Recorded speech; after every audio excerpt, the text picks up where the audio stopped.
I just put a little crease in that almost instantly. So it's the CQuartz UK 3.0. That is it, people. Battery cease.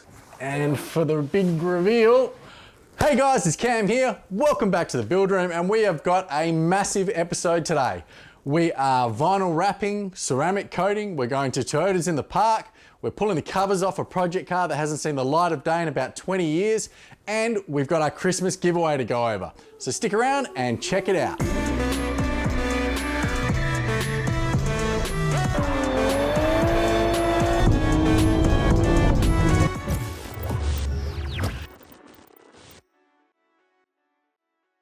Okay, so as I said, massive episode today. In this one, we are taking on vinyl wrapping and ceramic coating, and we're gonna do that on the Supra. Mainly because Violet Crumbles is in a state where there's really no point in vinyl wrapping the roof or ceramic coating the paintwork. We're also gonna take a break mid-episode and we're gonna check out Toyotas in the park, and then towards the end of the episode, I'm gonna show you a little something that I've been squirreling away for quite a while now. But the thing I wanna talk about right now is we are coming up to Christmas, and Santa wants to know if you've been naughty or nice. So we are doing a Christmas giveaway, and we're doing that for a couple of reasons. The first is it's Christmas, and I just want to say thank you to all of you guys that have been watching and helping us grow the channel. And then the second reason is that we are launching a new merch line. Now, I haven't really mentioned the merch side of the build room up until now, and that's because mainly I just like wearing the shirts that I wear, and I wanted to create something that was bespoke to the cars that we've been working on. But without needing to mention it, a lot of you guys have jumped online and you've been buying from the store and supporting the channel,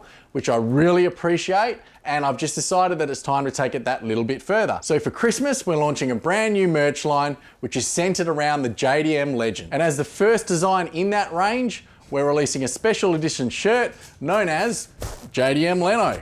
And I've created this little character based on the two people that really got me motivated into starting this channel in the first place.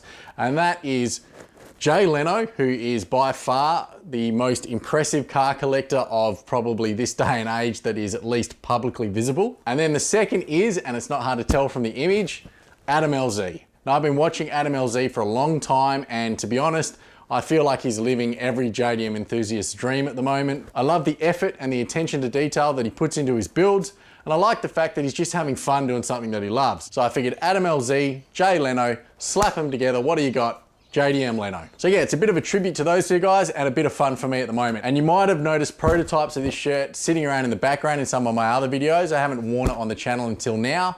I did get called out today at Autobarn by a couple of people that were really into it. So I'm hoping that you guys will enjoy it as much as I do. And then in addition to this one, we've also got 10 individual t-shirts, and each of them will focus on one JDM Legend. And I've just focused in making that range really clean and simple looking, and something that you'd be comfortable wearing every day. So if you do want to grab some merch and support the channel, head over to thebuildroom.com and click on shop now. It'll take you to the store and everything's in there. The prices are in US dollars, so bear that in mind. I tried a number of Australian vendors to get this stuff out, but the quality just wasn't stacking up. Maybe in time that'll change, but for right now, I wanted to make sure that I would be comfortable wearing it, so that therefore I would be comfortable selling it. And then to kick off that range, we're also gonna have a giveaway. I'm not gonna get into that now because it'll take a bit long, but hang around to the end of the episode and we'll do it in the wrap up then. So yeah, for now, we'll just leave it there. We'll jump in the Supra and we'll head out to our second site. Okay, so here we are at our undisclosed location, AKA my mum's garage. The Supra's been washed. It looks okay. There's some hologramming in the paint, basically from me drying it off with towels rather than a blower vac, which is what I will switch to in future, having learned my lessons. There are some water spots and stuff on it at the moment as well, but that doesn't matter because we're gonna be polishing it anyway, and we're gonna clay bar it. So all of the debris that's gotten on it as I drove it out from its wash and came here is gonna be picked up by that clay barring, and then we'll hopefully have good looking paint. Now, the first thing we're going to do though is to concentrate on the roof wrap. To do this, we've got to pull out the rails here. There's one on each side.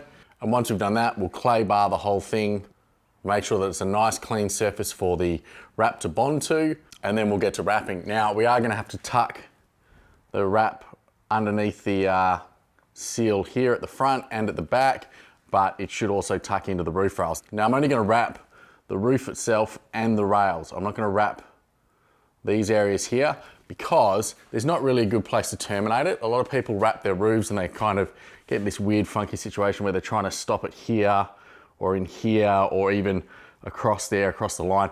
I don't like any of those solutions. I think it just looks better with the roof and the rails wrapped on their own.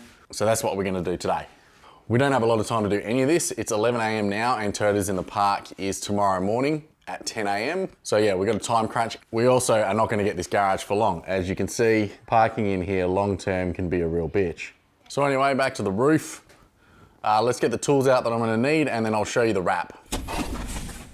All right, so this is the first time I've ever wrapped anything this big other than sort of a set of mirrors and some interior parts previously. So this is basically all I think we're gonna need to get this on other than the wrap itself. So we've got a quick detailer and some clay bars to get that surface clean, as I said. We've got some speed wings, some foam ends for those just to make sure we don't scratch the wrap up. We've got a wrap glove, a snitty tool or whatever they call it, basically for cutting the wrap without damaging the car itself. I also do have a little knife if I need it.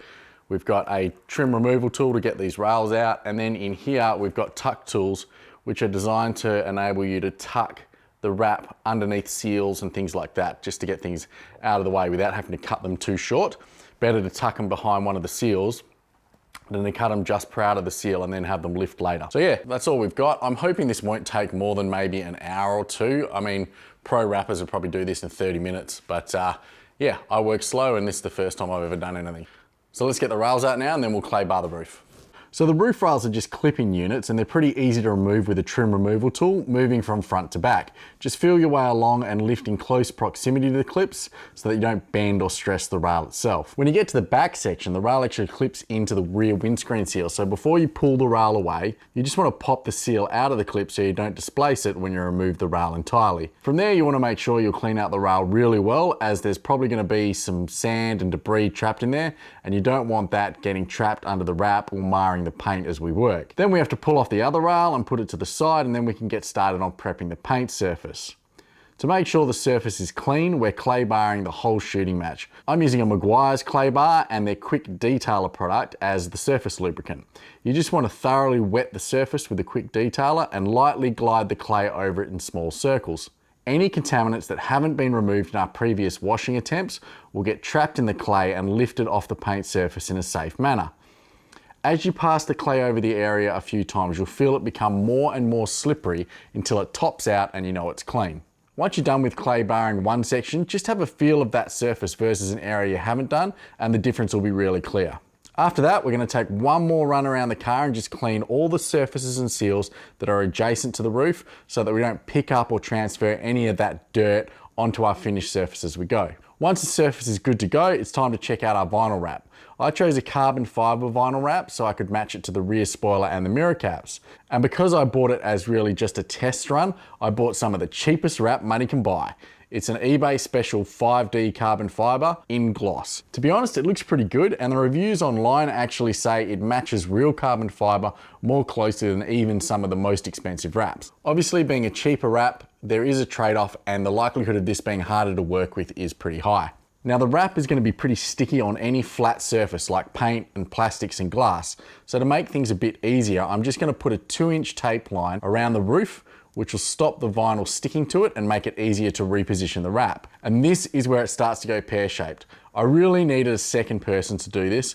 For starters, I was shooting for perfect and I didn't want to remove the backing paper on the wrap over the roof because I was worried it would leave dust or paper particles behind that would get trapped under the wrap and affect the finish. Unfortunately, a piece of wrap this big is pretty unwieldy for a single person, so what I actually did was remove the backing from the whole piece on my own. That process put a huge static charge into the vinyl, and then it proceeded to stick itself directly to JDM Leno here, pulling every bit of dirt, dust, and cat hair off my shirt and onto the wrap. I tried to clean it up as best as I could, but in the end it was a bit of a lost cause. Laying it in place was also a nightmare. It would have been really simple with a second set of hands, but on my own, the wrap just wanted to stick to the car or itself or pretty much any other way other than what I wanted it to. You really want to get it in place the first time as smoothly as possible with the right overhangs, and it's going to make your life a whole lot easier.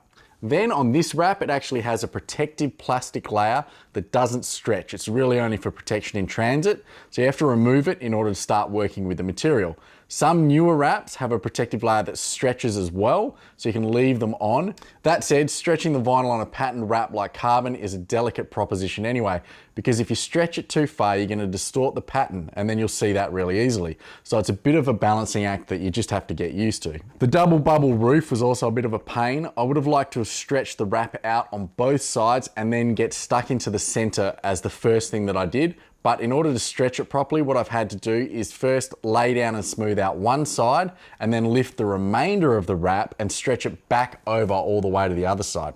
At this point, it doesn't actually look as horrible as when I started, and at least it made me feel like we have a small chance of success here. So I'd say this is the starting point you're looking for if you're doing this with an assistant. And from here, I could just start bedding down the interior of the bubble, going nice and slow and using the felt speed wing to make sure I got a nice, smooth finish which was free of air bubbles. From there, I was able to finish off the other side, and I think one of the important things to note is I haven't used a heat gun much here. It's all been cold stretch up until this point, and the only time I've used heat is where I've messed up with the speed wing and kinked the wrap. If that happens, you can just lift the wrap and lightly heat it with the heat gun. You'll activate the memory of the material and those little marks will disappear. Don't heat it up too much and don't stretch it when it's hot. Otherwise you'll end up with discoloration or a messed up weave. With the majority of roof in place, it's now time to bust out a sharp blade and the tuck tools. And we're gonna start with the front seal, and we're gonna have to cut the wrap a little bit longer than the start of the seal, and then we'll lift up the seal and tuck the wrap behind it. The accuracy of the cut is important here, and I definitely struggled with trying to keep a straight line, especially because the pattern in the weave kept wanting to pull the blade, making it wander. Patience is a virtue, and I really just didn't have it on the day. Once the tucking under the front seal was done, it was really easy to just fold the wrap over the sides into the rail area. I then took some time to just heat up the edges of those freshly tucked areas, and what that's going to do is activate the adhesive a bit more and just release the tension on the wrap, and it'll reduce the chance of it lifting later. I then had to do the rear seal, which is basically just the same thing as the front, tucking it along as I go. Finally, it's onto the rails. The best way I found to do this was to put the rail into the channel loosely and then lay a piece of wrap over it, making sure that the pattern of the weave aligned with the roof. From there, I could just pull the rail out and work on it a bit easier on my lap. Technique again was important, as there's rubber seals on the rails which I had to carefully cut the wrap around, and then using a speed wing or a gloved hand, work the vinyl into place behind it. Once it was done, I again heated the entire wrap as we did on the roof edges to reduce the chances of it lifting later. Then it was just a case of popping the rear seal back into the rails and clipping them into place, making sure they're secure. Then it's a quick clean of the roof, and we're done. If I'm honest, I think it's about a 6 or 7 out of 10 job at best. Definitely far from perfect, but I did learn a lot in the process, and most people wouldn't be able to pick the issues unless they were looking really closely. The whole process took about 3 hours. I'm definitely not a pro, which means at this point I'm running behind, and I'm gonna have to dump the cameras now and crack on with getting the car ready for the show.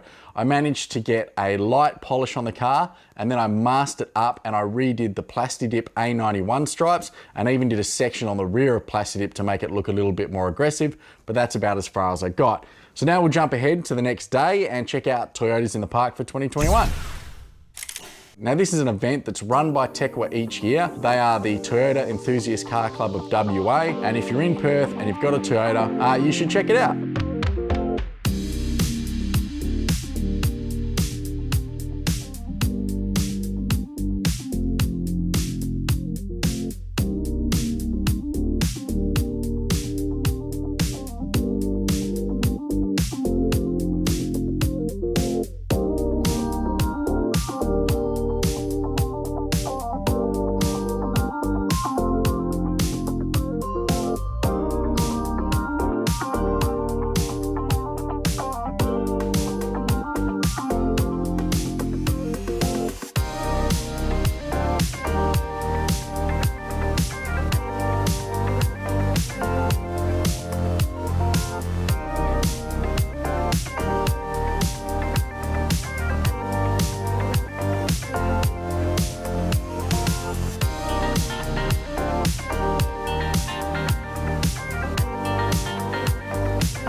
All right, so that was Toyotas in the Park. Now, first up, apologies, because it was such a busy day, lots of people coming up to have a chat, lots of cars to see, that I only got about 10 or 15 minutes at the end of the show to take footage. But I want to just give a quick shout out to Deb, Shane and Omar, some of the other A90 drivers that were there on the day. Yeah, it was good meeting you guys.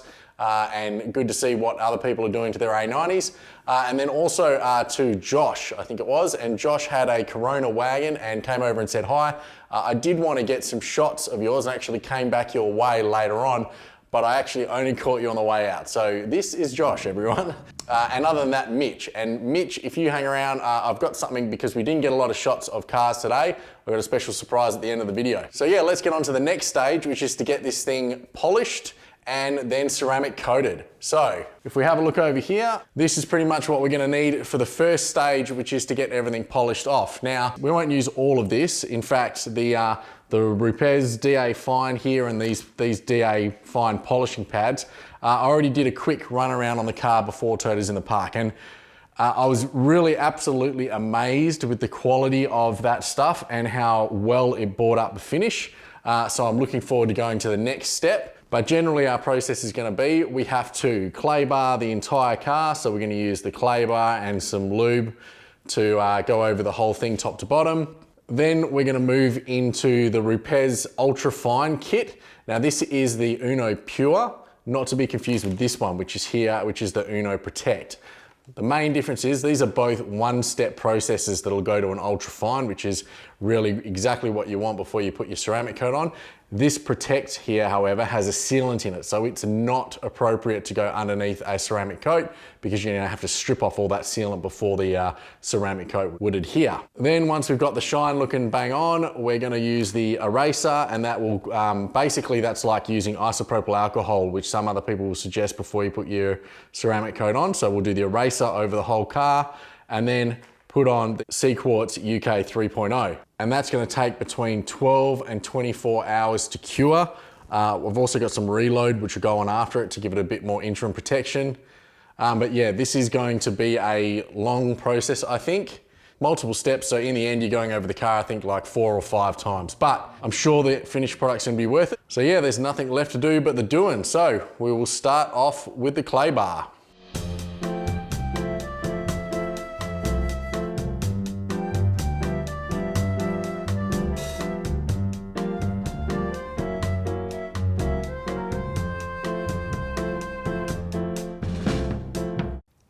All right, so completely clay barred the car now. Cut off a lot more dirt than I thought it would. Like I said, I did buff this before Toyotas in the Park. Unfortunately, it's been about, what, 5-6 days since then, and I also took it out for a parade lap around Wanneroo Raceway yesterday. So it did have some grime on it. That's all gone now. Before I got here today, I also cleaned the entire car as a decontamination step with CarPro Iron X. That works really well to basically get all of the embedded metals in the paint out. So that was my first layer of prep, and then obviously since then we've done the clay barring. So now we're on to polishing, and I'm sticking with the Rupes system. Rupes is actually color coded in terms of their uses. So for Toyotas in the Park, I had done the DA Fine yellow, and I had used a corresponding yellow foam pad on the DA. Now the foam pads are the least aggressive, and then you can go to a yellow wool pad, and you can also go to a yellow microfiber, which has even more cut. This car's been ceramic coated and treated pretty well, so there was no need for that from my perspective. In fact, in hindsight, I think that I would have just gotten away with the Uno, and I think that would have been more than enough to get this back to perfect. So we're just gonna go with the ultrafine now. I'm going to do the carbon fiber roof first to see whether this is going to damage it or not. And then if that's working well, we'll keep going and we'll just run through the car. Now, in terms of the Uno Pure, this one, as I said, doesn't have the sealant, so it's good to ceramic coat over. Don't use the Protect and then try and ceramic coat over it. You'll be in for a world of pain. And this comes as a kit. So in the kit, I got 2 of these, which are a 125mm pad for the DA. I also got a microfiber towel. I'm gonna hold this off because I think this is a really good quality towel, and I'm gonna actually use this for the final buff on the ceramic coat. I'll use the yellow one because I got a yellow kit as well. I'll use the yellow one over the ultrafine, I think, or maybe one of these. So yeah, 2 pads, a litre of that, and also a bear claw, which is a cleaner for the pads themselves. So if the pads get too loaded up with compound, you can clean them out with this while it's on the DA, just run it over it or use the brush. You can also, if you've got a compressor, you can blow out your compounding pads to keep them clean, but I don't have one in this garage. And the last thing to talk about is what are we actually going to use to do the polishing? And that, funnily enough, is my DeWalt cordless DA. This is a DCM 848. Cordless because I don't like draping a cord over my shoulder and trying to drag it around the car. You always run the risk of running it over the car or tripping over it or things like that. So yeah, I do find cordless to be better. Lots of people complain that, oh, if you've got a cordless, you're going to be changing batteries all the time. I did the entire polish for TECCWA on one 2 ampere hour battery. Now, I didn't do a full polish, so you know, I wasn't getting into every nook and cranny and spending a lot of time on it. But 2 ampere hours is really small for a battery. I've got a 9 and I think they go all the way up to 12. I use the 2 because it's really light. So I've got a 2 and a 4 today. I'm gonna start with the 2 and I'll let you know when it runs out, and then we'll switch over to the 4 and we'll finish it out. And I think that'll be more than enough to do the whole car. So let's start with the roof and get into it.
Okay, so it's hard to know when you're starting out how much compound you should put on pads. Generally, I like to use 4 lines about this size when I load the pad, but on a brand new clean pad like this, I actually do 8 so that I can get a nice initial coating that's even and isn't going to dry out and grab.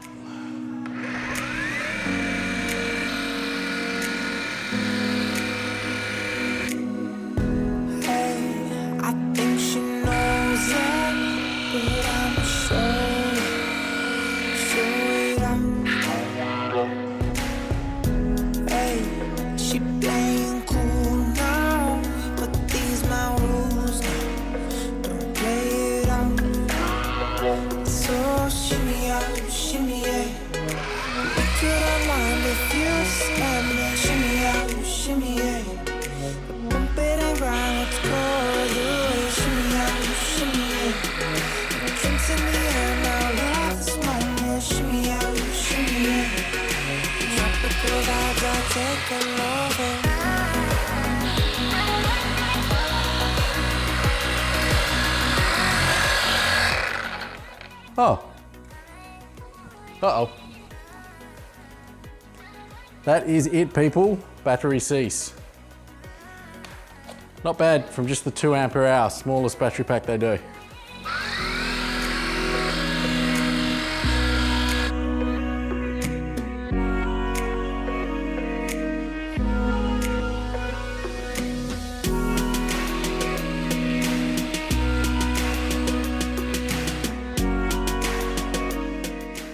Okay, so we're nearly done with the polish. There's a couple of bits left that are a little bit sketchy to try and get the DA around. So what I'm gonna do there is just use a hand applicator pad and some of the Uno Pure again, and we'll just do those manually.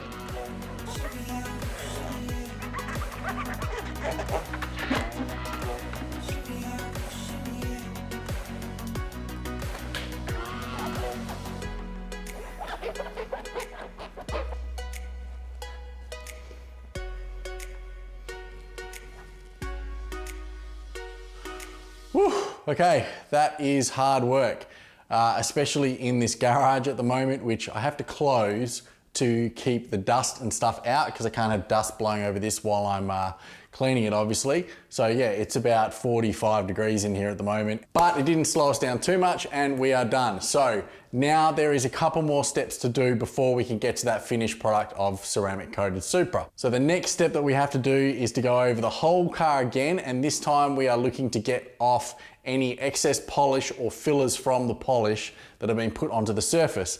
Those will affect the ability for the ceramic coat to bond, so we've got to get rid of them. And we're going to do that with the eraser. Now, if you remember before, I said some people will say use isopropyl alcohol and a microfiber, and that works too. It's basically just something with an alcohol content that's going to strip off all of that stuff and get it out. I'm not sure what the active ingredients are in eraser, but I know it does do a good job. I used it last time and the ceramic coat bonded effectively and lasted for 2 years. So I'm pretty comfortable with doing it again. But yeah, this is basically spray on, give it a bit of dwell time, rub it off with a microfiber. It's not very exciting, but it should leave us with a nice surface, and then we can get into the ceramic coat.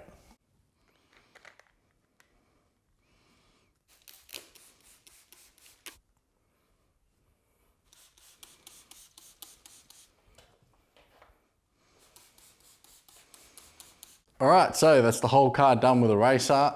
It's pretty rewarding, man. Like, as you're going around the car, you just get to see exactly how good everything looks. I mean, even that plastic dip just looks amazing. The paint's come up really well, better than I'd hoped even. So the next step is to move on to our ceramic coat. Now, this is the kit. So it's the CQuartz UK 3.0. It's pretty well known, it's been around for a long time. If you're gonna do a car, do a kit like this. Just buy the kit, don't buy the bottle and everything separately, because this comes with pretty much everything you need. So you'll find it has the product itself. Oh, sorry, that's reload. It has the ceramic coat itself. Now that does pretty much a full car. I had a significant amount left over after the first time I did the Supra, and I did 2 coats, and we're probably gonna do 2 coats again. So you get the ceramic coat, you get some suede applicator towels, right? These are really important because they're obviously no lint. Similarly, a no lint buffing cloth. And then we also have the reload here with a small sprayer.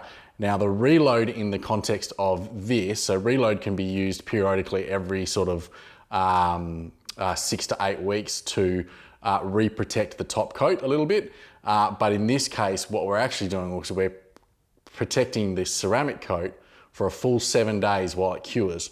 So you have to have 12 to 24 hours on this before you can take it out. So you leave it in a garage for 12 to 24 hours.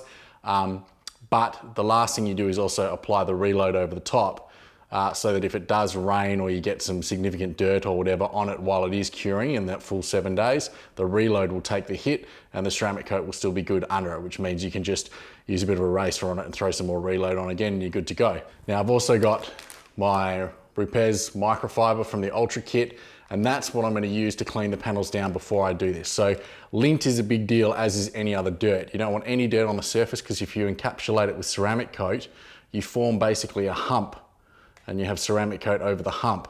But what wears first is the top of the hump. So you accelerate the wear, you get a hole, and then it can degrade the rest of the ceramic coat. So it's important to work clean here, which is what we're going to do. So the process is going to be, because I'm working in relatively dark space here, I will move both lights, fully inspect a panel. I will use the microfiber to clean it down anywhere that I need to. Then I will apply the CQuartz, and I'll show you how to do that in a second. Towel it off, and then you leave it for an hour, and then you can come back around and put a second coat on, and then leave that for an hour, and then come back and do the reload. And then you start your 12 hours to 24 hours from that point. So I'm gonna start on the roof, and we'll see whether the vinyl wrap holds up under the ceramic coat. Ceramic coat's pretty inert, I'm sure it won't be a problem. It'll just be a case of how it looks. So we'll start there, one panel at a time, being very clean as we go. Oh, and it's about 50 degrees in here at the moment, so that's not only gonna make me sweat like a pig, but it's also gonna affect our curing time. So we've got to think about that as we go.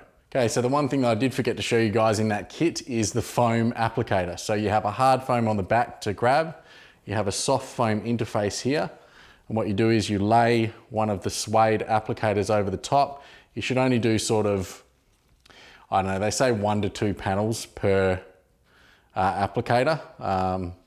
Your mileage may vary. I did buy a bunch of extras with my kit just in case.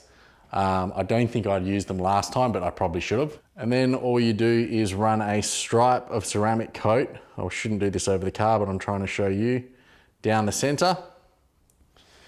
And then you apply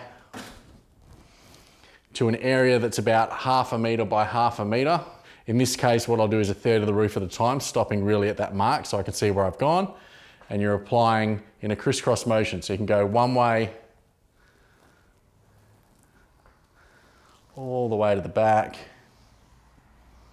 and then 90 degrees the opposite way.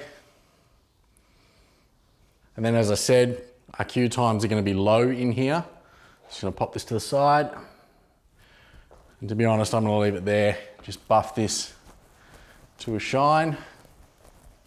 And don't move on until you're happy with the surface that you've got, because that's the surface that's going to stay.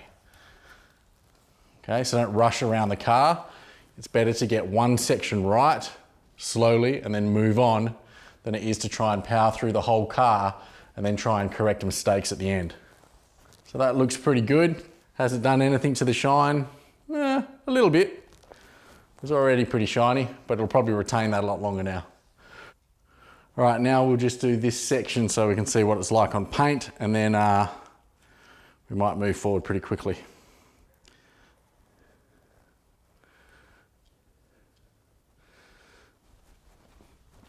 All right, that's a lot better. Yeah, so it looks like the vinyl might be a little bit porous or something. So it seems to be soaking up a lot more than what I would have expected. Either that or we've wet the sponge underneath it enough for it to stop absorbing right when I start on new paint. But yeah, I think that's where we want to be with it. It's a very, very thin coating. It's like rubbing oil into the paint that's then going to set rock hard like glass.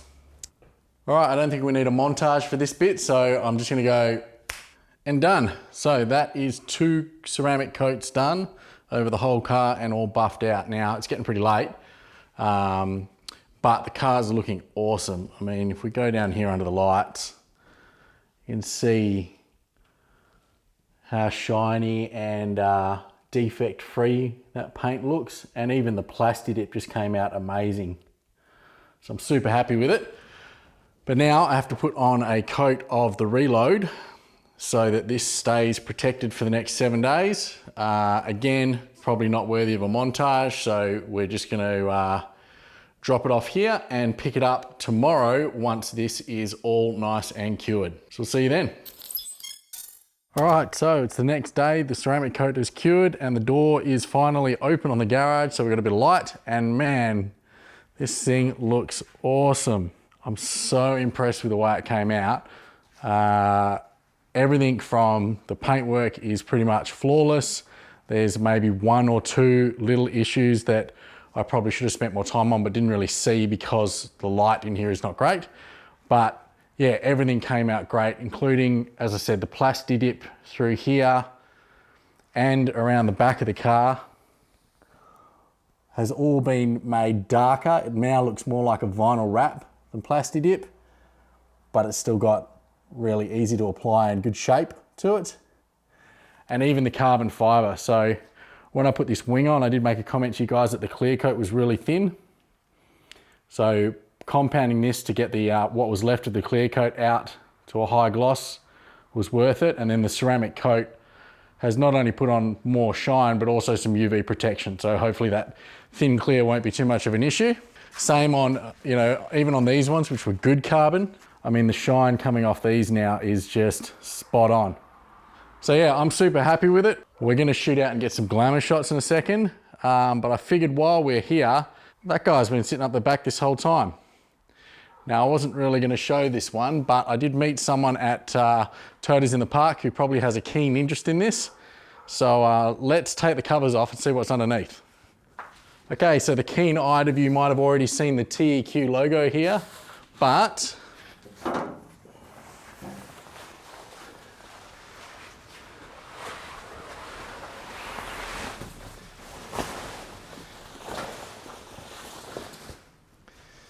ta-da! So this is a pretty special 1972 TA22 Celica. And I've owned this now for, I would say, 20 years.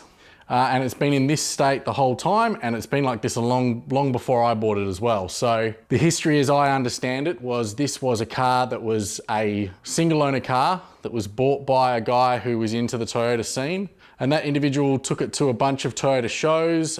It was a blue in color. It had some really cool period correct wheels. It looked like, you know, a Celica show car of the time. And then it was taken off the road for a V8 conversion and a bunch of other bits and pieces. And that was all done, I would hazard a guess to say, the late 80s to early 90s that would have come off the road. So this has been off the road for probably 30 years now. If we have a closer look,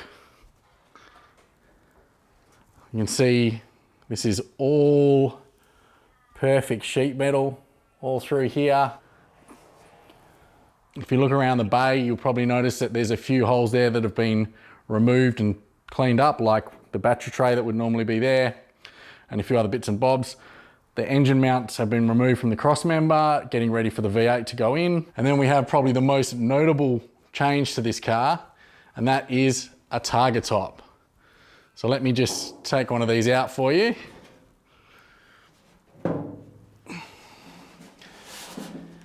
Now that there is a custom one-off targa top built around the TA22 roof lines. It looks like it's pretty decent work to get it in. It's all been braced underneath here. And if we look under the car, there's a whole bunch of bracing that's been added in to that. So there's basically a large, it's hard to see and I can't really get you any better shot. So this piece here joins the front chassis rails to the rear chassis rails. They're actually separate on a Celica. Lots of people do different things to brace these, but this has got this bracing piece in it and also an X in between it. So quite a big addition to the structure. A very old school method of doing it. I guess in the 80s it probably wasn't, but nowadays there's probably better ways to do this. I believe also the rails have been taken off and there's some RHS steel running all the way through those. They're tying that in together as well. The car's all in primer, right? There's no paint on it at all. I believe these guards, both sides, are brand new OEM items that were purchased for when it was going to be rebuilt in this form. And you can see these are the rolled guards. So there's two types of guard lips on a Celica. There's this sort, which are the early style, so the flat lights, and the early bubble lights had these. And then I think from 73, 74 onwards, they had the flat arches. So they came out a lot more and they sort of had a square edge on them. But yeah, the doors are off the car at the moment, mainly because I figured they wouldn't get dented if they were in the car like this, whereas if I had them on the car, it'd only take someone to brush past it to put a dent in. There's a whole bunch of parts that have not been on a car for 30 years in there. Little things like the arrowhead filler cap, which is super cool. Love those things. Violet Crumbles is getting one of those. Thank you, Jared. Being a show car from the 80s, it was obviously being set up for a pretty big stereo. Unsurprising there. And then in the boot, I can't really show you because I don't really have access here, but in the boot, you can just see it down there. You can see there's a battery in there. Basically on both sides, the boot floor's been cut out to accommodate two really large batteries. Again, that's there for the cranking power needed for a big V8 and also for the stereo. So yeah, this is a super cool car and it's been in storage for this long, mainly because I want to do something very special with this and I wanted to pay it the respect that it deserves. And that's going to take a long time and a lot of money. So yeah, it's kind of just sat here, but it's been enclosed the whole time. There's no moisture or anything in here. So basically it hasn't degraded at all in 30 years. It is an amazing car. There's not a, I've looked over this car top to bottom, had it up on jack stands. There is no rust whatsoever anywhere on the car other than a small amount of surface rust that had come through from some paint damage, but all of that's easy just to remove. There's no structural rust here whatsoever. My welding skills will not be required. On this car and with the plans that I have for it, I'm not sure that I will keep the targa top. I'd like to, but unfortunately I think it's one of those things that's going to be hard to get engineered nowadays. So what I may be doing is reinstating the main structural components And then I have thought about getting a roof skin off something else with a steel sunroof, so I can have the best of both worlds. I do like driving with the top open, but I do also want to keep that beautiful shape that these models have. So yeah, so that in a nutshell is my 72 Targa Top Celica, one of a kind. Anyway, let's get back to the real story for today. Now, like I said, you can't really see how good this looks in the garage. So for now, we're gonna roll into a montage and show you a gratuitous glamour photo shoot.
All right, so I cannot be happier with the look of the Supra right now.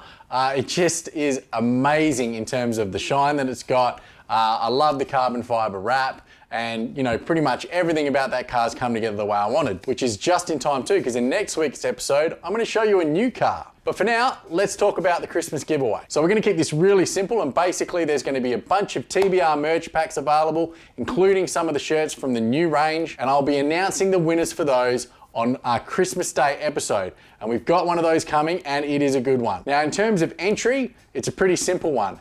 At the end of each episode between now and Christmas, I'm gonna be asking for your opinion on something. And in this week's episode, what I want is your opinion on the TA22 and what engine you'd like to see it run. Pretty simple, right? Just put it in a comment below, and that's all you need to do. I mean, if you feel like liking, subscribing, and hit that notification bell while you do it, that's all the better. And then you just have to wait until Christmas Day to see if Santa's bringing something to you. So yeah, in next week's episode, we've got new car and another chance to win a merch pack. And in the meantime, if you haven't watched the Violet Crumble series, I'll link to it up here, and I'll also put some A90 content down here. Other than that, I just want to say thanks for watching, and I'll see you next time on The Build Room. Bye for now.